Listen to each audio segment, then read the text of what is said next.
வணக்கம் மக்களே, welcome to Priyo TV and this is a show hi-fi. இன்னைக்கு நம்ம இந்த ஷோல ஓடிடி தியேட்டர்ல ரிலீஸ் ஆன மூவிஸை பத்தி பார்க்கலாம் வாங்க.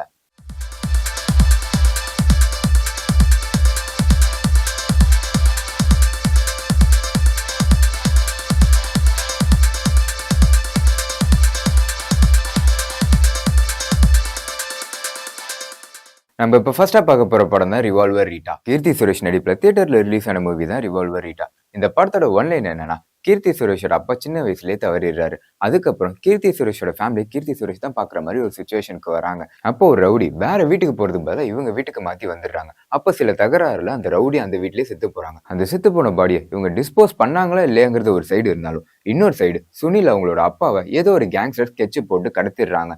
அப்படி அவங்க அப்பாவை கண்டுபிடிச்சாங்களா இல்லையாங்கிறது இன்னொரு சைடு நடக்குது. அப்படி இருக்கும்போது சுனில் கிட்ட கீர்த்தி சுரேஷ் எப்படி மாட்டினாங்க, அதுக்கப்புறம் என்னென்ன நடந்துச்சுங்கிறதா இந்த படத்தோட ஒன்லைனாவே இருக்கு. இந்த படம் ஃபுல் அண்ட் ஃபுல் ஒரு காமெடி மூவி டிராமாவா தான் இருக்கு. பத்தாவதுக்கு மியூசிக்கும் படத்தை நெக்ஸ்ட் லெவல்ல கொண்டு போயிருக்கு. நீங்க இந்த வீக்கெண்டுக்கு ஃபேமிலியோட சேர்ந்து ஒரு படம் பார்க்கணும்னு நினைச்சிட்டு இருக்கீங்களா? அப்ப இந்த படம் உங்களுக்கானதா தான் இருக்கும். இந்த படம் தியேட்டர்லயே ரிலீஸ் ஆயிருக்கு.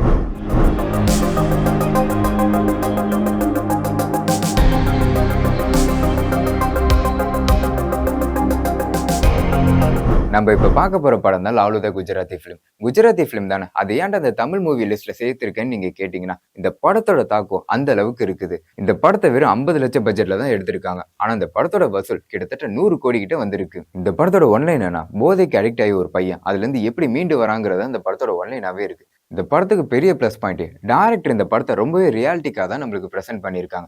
எந்த அளவுக்குன்னா, இந்த படம் பார்க்குற ஃபீல் இல்லாம படத்துக்குள்ளேயே டிராவல் ஆகிற ஃபீல் தான் இருக்கு. இந்த படத்துக்கான கேஸ்டிங் அவங்களுக்கு எவ்வளவு பெஸ்டா கொடுக்க முடியுமோ அவ்வளவு பெஸ்டா கொடுத்துருக்காங்க. இந்த படத்துல அந்த கேஸ்டிங்லாம் நடிக்காம வாழ்ந்திருக்காங்கன்னு தான் சொல்லணும். படத்துக்கான மியூசிக்கும் விஷுவலும் சேரும்போது ஒரு சோல்ஃபுல் மூவி பார்த்த அனுபவம் உங்களுக்கு கிடைக்கும். இந்த படம் குஜராத் தியேட்டர் ரிலீஸ் மூவிங்கிறதுனால இன்னும் அபிஷியலா ஓடிடியில வரல. ஓடிடியில வந்ததுக்கு அப்புறம் மறக்காம போய் இந்த படத்தை பாருங்க.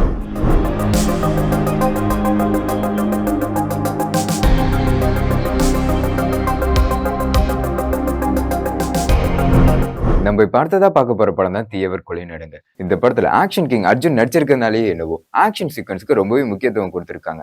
இந்த படத்தோட ஒன்லைன் என்னன்னா, ஒரு ரைடர் மர்மமான முறையில இறந்து போறாங்க. அப்படி ஒரு கேஸ் அர்ஜுன் கைக்கு வருது. அர்ஜுன் இந்த கேஸை சால்வ் பண்ணாங்களா இல்லையா, இந்த சால்வ் பண்ணும்போது என்னென்ன சுச்சுவேஷன் என்னென்ன ஸ்ட்ரகிள்ஸ் ஃபேஸ் பண்றாங்கிறதா இந்த படத்தோட ஒன்லைனாவே இருக்கு. அர்ஜுனோட ஸ்கிரீன் பிரசன்ஸ் இந்த படத்துக்கு ரொம்பவே ஃபயராகவே இருக்கு. மியூசிக் பிஜிஎம் படத்தை நெக்ஸ்ட் லெவலுக்கு கொண்டு போயிருக்கு. இந்த படத்துல ட்விஸ்ட் அண்ட் டர்ன்ஸும் நீங்க எதிர்பார்க்காத அளவுக்கு ரொம்பவே இன்ட்ரெஸ்டிங்காவே படத்தை கொண்டு போயிருந்திருக்காங்க. இந்த படம் தியேட்டர்லயே ரிலீஸ் ஆயிருக்கு.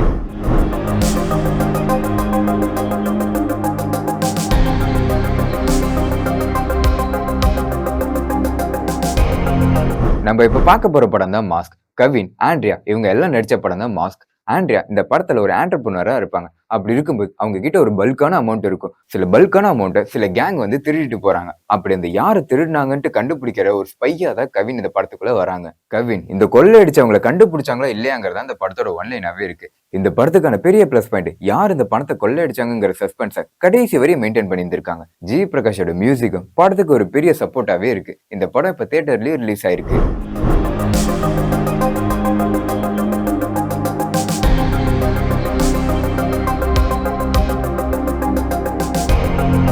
நம்ம அடுத்ததா பார்க்க போற படம் தான் எல்லோ. பூர்ணிமா ரவி நடிச்ச படம் தான் எல்லோ. பூர்ணிமா ரவி இந்த படத்துல ஒரு மிடில் கிளாஸ் பொண்ணா இருப்பாங்க. அப்படி இருக்கும்போது அவங்க லவ்வரோட சேர்ந்து வெளியூர் போய் படிச்சு ஒரு நல்ல நிலைமையில செட்டில் ஆகணும்னு சில பல ஆசைகள்லாம் இருக்கு. அவங்க அப்பாவுக்கு ஃபிக்ஸ் வந்ததுனால ஒரு கட்டத்துக்கு மேல அவங்க ஃபேமிலி இவங்க தான் பாத்துக்கணும்ன்ற ஒரு நிலைமைக்கு தள்ளப்படுறாங்க. அதுக்கப்புறம் அவங்க ஃப்ரெண்ட்ஸ் எல்லாம் பார்க்கணும்ட்டு கேரளா வரையும் போறாங்க. அப்பதான் ஹீரோவும் இன்ட்ரோ ஆனாங்க. பூர்ணிமா ரவி அவங்க பழைய ஃப்ரெண்ட்ஸ் எல்லாம் மீட் பண்ணாங்களா இல்லையா, ஹீரோக்கும் பூர்ணிமா ரவிக்கும் இன்ட்ரெஸ்டிங் என்னென்ன நடந்துச்சுங்கிறத இந்த படத்தோட ஒன்லைனாவே இருக்கு. மோஸ்டா தமிழ் சினிமால உமன்ஸை லீட் ரோல்ல கொண்டு எடுக்கப்பட்ட படங்கள்னா குறிப்பிட்ட படங்கள் தான் இருக்கு. அந்த குறிப்பிட்ட படங்கள்ல இந்த எல்லோ மூவியும் சொல்லலாம். இந்த மூவி தியேட்டர்லயே ரிலீஸ் ஆயிருக்கு.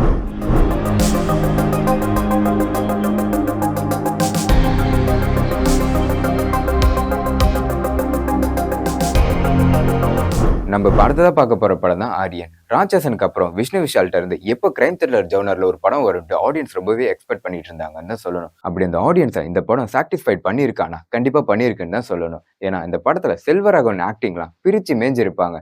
படத்துக்கான மியூசிக்கும் படத்துக்கு ரொம்ப பெரிய பில்லராகவே இருக்கு. இந்த படத்தை நீங்க தியேட்டர்ல மிஸ் பண்றேன்னு வருத்தப்பட்டு இருக்கீங்களா? கவலையே விடுங்க, இப்போ இந்த படம் ஓடிடிலயே ரிலீஸ் ஆயிருக்கு.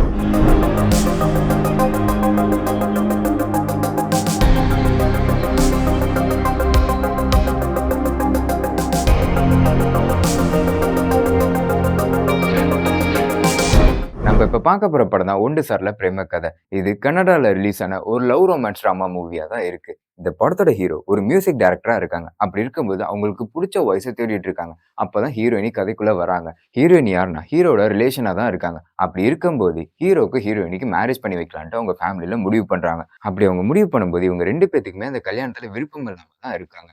அப்படி அவங்க விருப்பம் இல்லாம இருக்கும்போது இந்த கல்யாணம் நடந்துச்சா இல்லையாங்கிறதா இந்த படத்தோட ஒன்லைனாவே இருக்கு. இந்த படம் அங்கங்க கொஞ்சம் கொஞ்சம் லேக் இருந்தாலும் படம் லைட்டா ஸ்லோ டவுனா போனாலும் ஒரு ஒன் டைம் வாட்சபிள் மூவியா தான் இந்த மூவி இருக்கு. நீங்க ஒரு லவ் ரொமான்ஸ் விரும்புற ஆடியன்ஸா அப்ப இந்த படம் உங்களுக்கானதா தான் இருக்கும். இந்த படமும் இப்போ ஓடிடில அவைலபிளா இருக்கு.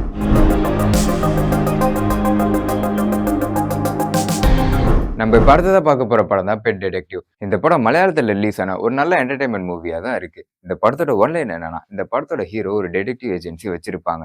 அப்படி இருக்கும்போது கேஸே கிடைக்கலன்னு ரொம்ப ஃபீல் பண்ணிட்டு இருப்பாங்க. அப்போ ஒரு கும்பல் 3 கோடியோடு சேர்ந்து ஒரு சின்ன பொண்ணையும் கடத்திட்டு போறாங்க. அப்படி இருக்கும்போது அந்த கேஸ் வந்து ஹீரோ கிட்ட கிடைக்குது. இந்த கேஸை ஹீரோ சால்வ் பண்ணாங்களா இல்லையா, இவங்க சால்வ் பண்ணும்போது என்னென்ன சிச்சுவேஷன் ஃபேஸ் பண்ணாங்கிறது தான் இந்த படத்தோட ஒன்லைனாவே இருக்கு. இந்த படத்துக்கு விஷுவல் வைஸும் சரி, மியூசிக் வைஸும் சரி, ஒரு நல்ல கிராண்ட் விஷுவலா தான் நம்மளுக்கு பிரசன்ட் பண்ணியிருந்திருக்காங்க. நீங்க ஒரு நல்ல என்டர்டெயின்மெண்ட் மூவி விரும்பணும்னு பார்த்துட்டு இருக்கீங்களா? அப்ப இந்த படம் உங்களுக்கானதா தான் இருக்கும். இப்ப இந்த படம் ஓடிடிலயும் அவைலபிளா இருக்கு.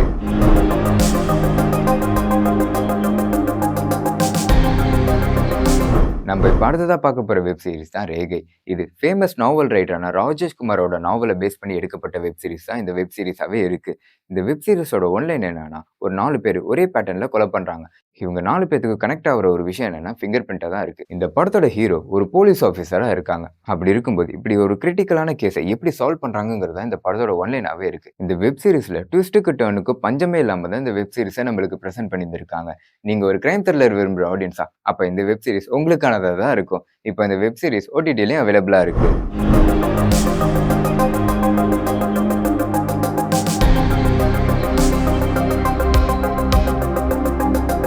நம்ம இப்ப பார்க்க போற படம் தான் லண்டன் காலிங். இந்த படம் full and full dark comedy ஜானர்ல தான் இருக்கு. இந்த படத்தோட ஹீரோ ஒரு காலத்துல ரொம்ப பெரிய அசாசியனா இருப்பாங்க.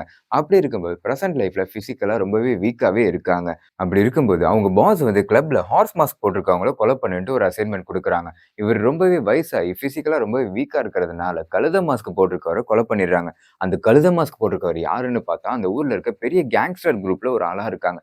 இதுக்கு பயந்துட்டு இந்த படத்தோட ஹீரோ லாஸ் ஏஞ்சல்ஸ்க்கு பயந்து ஓடி வராரு. அப்படி இருக்கும்போது அங்க வேற ஒருத்தர்கிட்ட வேலை பார்த்துட்டு இருக்காங்க. அப்படி அந்த வேலை பார்த்துட்டு இருக்கவரு இவர்கிட்ட ஒரு ஆர்டர் கொடுக்குறாரு. என்னன்னா, என் பையன் ரொம்பவே அன்மெச்சூர்டா இருக்கான். உன் மிஷன்ல இவனை ஆட் பண்ணிக்கோ. இவனை ஆட் பண்ணிட்டு இவனை கொஞ்சம் மெச்சூர்ட் ஆக்குன்னு சொல்றாங்க. அப்படி இருக்கும்போது ஹீரோ இந்த பையனும் சேர்ந்து டிராவல் பண்ணும்போது என்னென்ன சிச்சுவேஷன் ஃபேஸ் பண்றாங்கிறது இந்த படத்தோட ஒன்லைனாவே இருக்கு. இந்த படத்துக்கு ரொம்ப பெரிய பிளஸ் பாயிண்ட்னா இவங்க 2 பேரோட ஆக்டிங் தான் சொல்லணும். ஏன்னா ரொம்பவே ரியலிஸ்டிக்கா ரொம்பவே தத்ரூபமா தான் இந்த படத்துக்கு நடிச்சிருக்காங்க.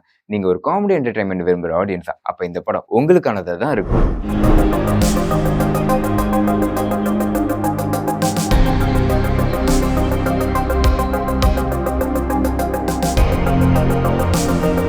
ஓகே மக்களே, அடுத்ததா ஓடிடில ரிலீஸ் ஆன மூவிஸை பத்தி பார்க்கலாம் வாங்க. நம்ம இப்ப பார்க்க போறது ஒரு டாக்குமெண்ட் சீரிஸ். இந்த டாக்குமெண்ட் சீரிஸோட நேம் என்னன்னா prehistoric planet of ice age. நம்ம பிளானட்ல இதுக்கு முன்னாடி என்னென்ன கிரியேச்சர் இருந்துச்சோ அதை ரொம்பவே ரியலிஸ்டிக்கா கிராஃபிக்ஸ் பண்ணியிருக்காங்க. எந்த அளவுக்கு கிராஃபிக்ஸ்னா அந்த கிரியேச்சரோட ஃபர்ரு முத கொண்டு ரொம்பவே டீட்டெயிலா கிராஃபிக்ஸ் பண்ணியிருந்திருக்காங்க. குறிப்பா சொல்லணும்னா mammoth, sloth, rhino, cave bear, ice age wolf இதெல்லாம் எவ்வளவு டீட்டெயிலா காட்ட முடியுமோ அவ்வளவு டீட்டெயிலா இந்த டாக்குமெண்ட் சீரிஸ்ல காமிச்சிருக்காங்க. இது ஒரு நல்ல இன்ஃபர்மேஷனான டாக்குமெண்ட் சீரிஸ் தான். இப்போ இந்த டாக்குமெண்ட் சீரிஸ் ஓடிடி அவைலபிளா இருக்கு.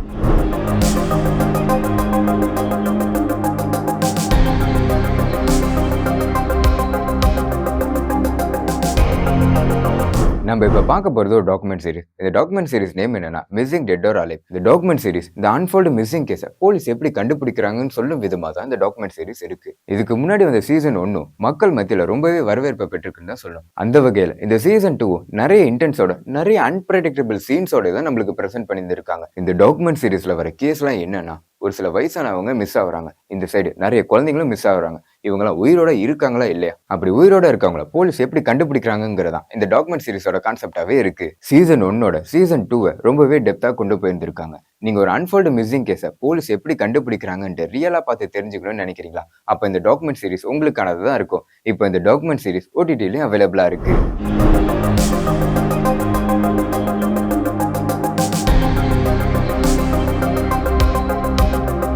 நம்ம இப்ப பார்க்க போற படம் தான் ஜிங்கிள் பெல் ஹீஸ்ட். இந்த படம் ஒரு நார்மல் ஹீஸ்ட் மூவி மாதிரி தான் இருக்கும். இந்த படத்தோட ஒன்லைன் என்னன்னா, ஹீரோயினி ஒரு ஸ்டோர்ல வேலை பார்ப்பாங்க. அப்படி இருக்கும்போது அந்த ஸ்டோர்ல சின்ன சின்ன திருட்டெல்லாம் பண்ணி அவங்களே சர்வை பண்ணிட்டு இருக்காங்க. அப்படி இருக்கும்போது இந்த படத்தோட ஹீரோ ஒரு டெக்கி காயா இருக்காங்க. அப்படி டெக்கி காயா இருக்கும்போது ஹீரோயினி திருடும் போது ஹீரோ கண்ணிலையும் மாட்டிடுறாங்க. அப்படி இருக்கும்போது ஹீரோவும் நிறைய திருட்டுகள் பண்ற ஆளா தான் இருக்காங்க. இவங்க 2 பேரும் சேர்ந்து அந்த ஸ்டோரை எப்படி கொள்ளையடிக்கிறாங்கிறது இந்த படத்தோட ஒன்லைனாவே இருக்கு. இந்த படம் ஒரு நார்மல் டீசன்ட் மூவியா தான் இருக்கு. இந்த படம் இப்போ ஓடிடிலயும் அவைலபிளா இருக்கு.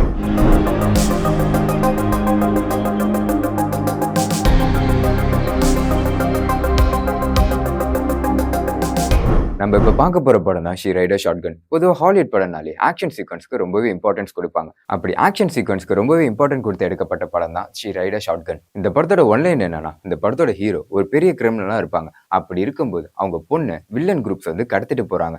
அப்படி கடத்திட்டு போன வில்லன் குரூப்ஸ் கிட்ட இருந்து அவங்க பொண்ணு எப்படி காப்பாத்துறாங்கிறதா இந்த படத்தோட ஒன்லைனாவே இருக்கு. இந்த படத்தை ரொம்பவே இன்ட்ரெஸ்டா தான் கொண்டு போயிருக்காங்க. குறிப்பா அந்த கார் சேசிங் சீன்ஸ் எல்லாம் படம் பார்க்குற ஆடியன்ஸை ரொம்பவே எங்கேஜிங்கா வச்சிருக்காங்கன்னு தான் சொல்லணும். நீங்க வீட்டுல உட்காந்து ஒரு நல்ல என்டர்டைன்மெண்ட்டுக்கு ஒரு படம் தேடிட்டு இருக்கீங்களா? அப்ப இந்த படம் உங்களுக்கானது தான் இருக்கும். இந்த படம் இப்போ ஓடிடிலயும் அவைலபிளா இருக்கு.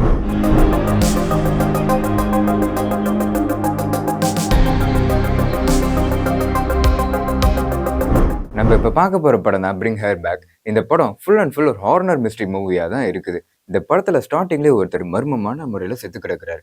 அவர் செத்து கிடக்குற சீன்ஸ் எல்லாம் ரொம்பவே ராவா இருக்குன்னு தான் சொல்லணும். அவருக்கு ஒரு பையன் ஒரு பொண்ணுன்னு இருக்காங்க. அந்த பொண்ணு கண்ணு தெரியாத பொண்ணாவே இருக்கு. அதனாலேயே அவங்க பிரதர் தான் இவங்க கேர்டேக் பண்ணிட்டு இருக்காங்க. ஒரு கட்டத்துக்கு மேல அவங்க அப்பா இறந்ததுக்கு அப்புறம் யார் இவங்க 2 பேரையும் பார்த்துப்பாங்கன்னு பார்த்தா அப்பதான் லாராங்கிறவங்க கதைக்குள்ள வராங்க. இந்த லாராங்கிறவங்களுக்கு கண்ணு தெரியாத ஒரு சின்ன வயசுல ஒரு பொண்ணு இருக்கும். அந்த பொண்ணு சின்ன வயசுலயே செத்து போனதுனாலேயே என்னமோ இந்த கண்ணு தெரியாத பொண்ணை அவங்களுக்கு ரொம்பவே பிடிச்சு போகுது. என்னதான் இவங்களை பிடிச்சாலும் அவங்க அண்ணனை சுத்தமாவே பிடிக்கல. அதுக்கப்புறம் இந்த பிரதர்ஸ் அண்ட் சிஸ்டர் அந்த வீட்டுக்கு போனதுக்கு அப்புறம் என்னென்ன மர்மமான விஷயங்கள் நடந்துச்சுங்கிறத இந்த படத்தோட ஒன்லைனாவே இருக்கு. அதுக்கப்புறம் அந்த வீட்ல ரொம்பவே மிஸ்ட்ரியா ஒரு பையன் இருப்பான். அந்த பையன் யாரு என்னங்கிறத இந்த படம் பார்த்து நீங்க தெரிஞ்சுக்கோங்க. நீங்க ஒரு ஹாரர் மிஸ்ட்ரி விரும்புற ஆடியன்ஸா அப்ப இந்த படம் உங்களுக்கானதா தான் இருக்கும். இந்த படம் இப்போ ஓடிடிலயும் அவைலபிளா இருக்கு.